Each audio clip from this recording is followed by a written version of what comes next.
Hello student, आज हम +1 arts subject political science और चैप्टर इलेक्शन एंड रिप्रेजेंटेशन जो चल रहा है उसके काफ़ी सारे हमने क्वेश्चन किए हैं। उसके आगे जो क्वेश्चन है वो है टाइप्स ऑफ इलेक्शन। इलेक्शन कितनी प्रकार के होते हैं, तो उसके बारे में आज बात कर रहे हैं। There are 3 types of election in our country. तो हमारी कंट्री में 3 प्रकार के इलेक्शन होते हैं।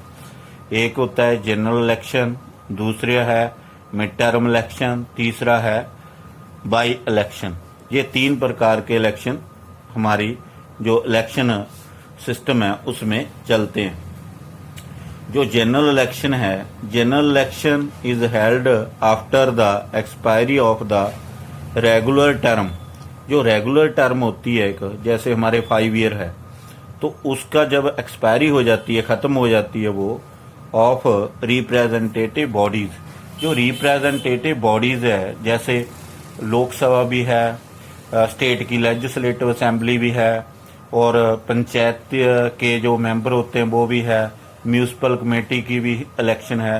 तो वो हर एक की 5 ईयर एक टर्म रखी हुई है।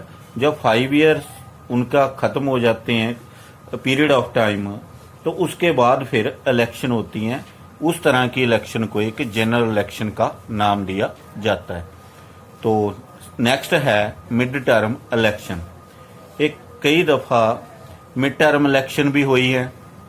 उसका है क्या कि जो हमने जैसे जनरल इलेक्शन है वो तो एक पीरियड ऑफ टाइम कंप्लीट हो जाता है तब होती है, लेकिन ये इनकम्प्लीट होता है, पूर्ण तौर पर कंप्लीट नहीं होता।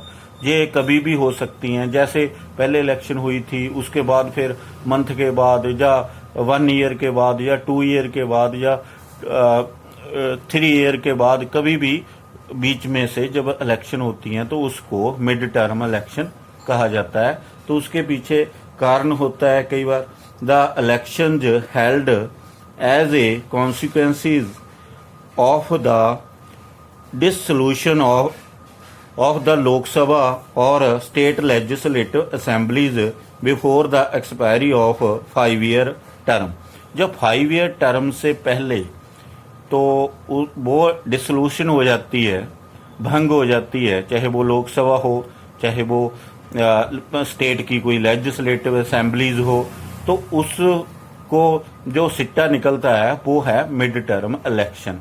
वो पूरी टर्म नहीं होती, 5 ईयर से पहले ही कोई कारण होता है तो उसको डिसोल्यूशन करना पड़ता है। तो उस वजह से ये मिड टर्म इलेक्शन हो जाती है, जो कि एक एक्सपायरी डेट नहीं होती, उसका पीरियड ऑफ टाइम कंप्लीट नहीं होता। इनकम्प्लीट पीरियड ऑफ टाइम के बीच में ही एक इलेक्शन होती है, उसको मिड टर्म इलेक्शन बोलते हैं।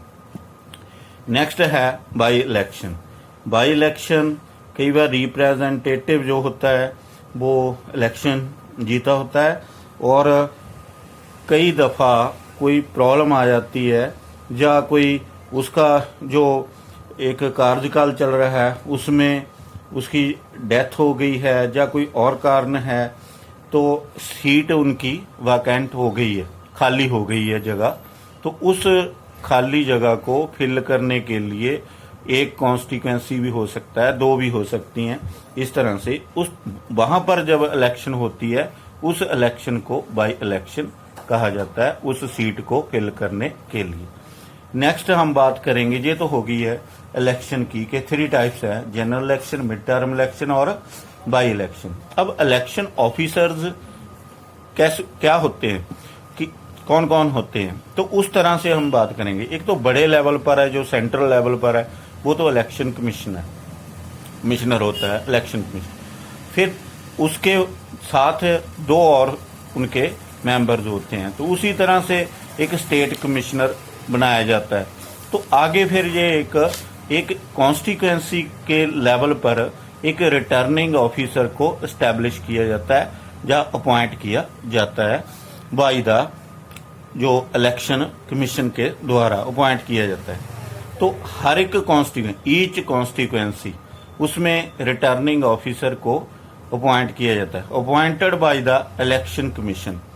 Candidate fill nomination paper.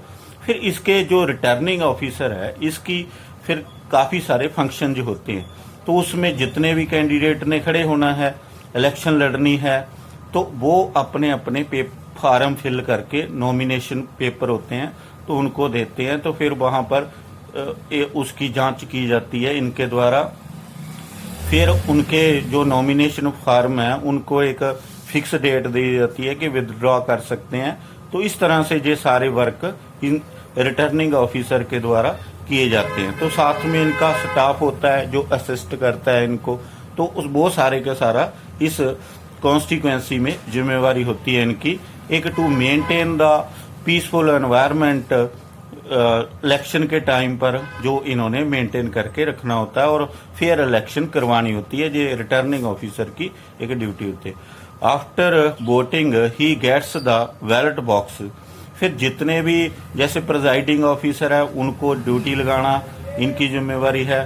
फिर उनको सारी जो चीज़ है वो प्रोवाइड करवाना, मशीनें हो गई हैं या बैलेट पेपर हो गए हैं इस तरह से, तो बॉक्सेस सारी ट्रेनिंग वगैरह रिहर्सल वगैरह ये सारी करवाई जाती है। और फिर उसके बाद voting he get the ballot boxes. जब वोट पड़ जाती है तो सारे बैलेट बॉक्स इकट्ठे किए जाते हैं एट वन प्लेस और एक जगह इकट्ठे करके रख दिए जाते हैं। उसके बाद जो काउंटिंग है वो होती है। फिर अनाउंस द रिजल्ट। ये रिटर्निंग ऑफिसर के कुछ फंक्शंस हैं जो कि ये किए जाते हैं एक कॉन्स्टिट्यूएंसी में। फिर नेक्स्ट है प्रिजाइडिंग ऑफिसर। एक ये प्रिजाइडिंग ऑफिसर होता है, तो ये इंचार्ज ऑफ पोलिंग स्टेशन। ये किसी खास पर्टिकुलर पोलिंग स्टेशन का एक इंचार्ज स्टैब्लिश किया जाता है या अपॉइंट किया जाता है, appointed by the returning officer. And इसके साथ बहुत सारा और स्टाफ भी, ऑफिसर भी जो असिस्ट करते हैं इनको, तो वो भी अपॉइंट किए जाते हैं। तो इनको ट्रेनिंग वगैरह दे के सारा जो सामान होता है इलेक्शन का वो भी इनको प्रोवाइड करवा के, तो इनको एक जो पोलिंग स्टेशन है वहां पर एक अपॉइंट कर देते हैं। तो इन्होंने वहां पर पहुंचना होता है। Reaches the staff. कब पहुंचता है स्टाफ? जब कल जैसे एक दिन इलेक्शन होनी है उससे एक दिन पहले शाम को वो अपने पोलिंग स्टेशन पर पहुंच जाते हैं और अपना अरेंजमेंट करके तो सुबह वो इलेक्शन को चलाते। Ballot boxes deposit. और प्रिजाइडिंग ऑफिसर की ड्यूटी होती है पोलिंग स्टेशन पर to maintain the peaceful environment और सारा जो वर्क है फेयर इलेक्शन करवाना।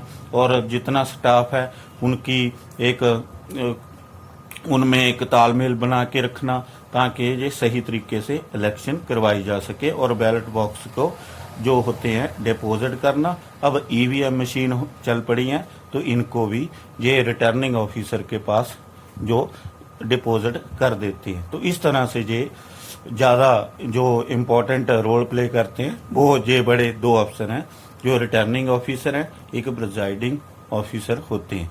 तो आज इस वीडियो में यही था। नेक्स्ट वीडियो में अगला क्वेश्चन करेंगे। Thank you.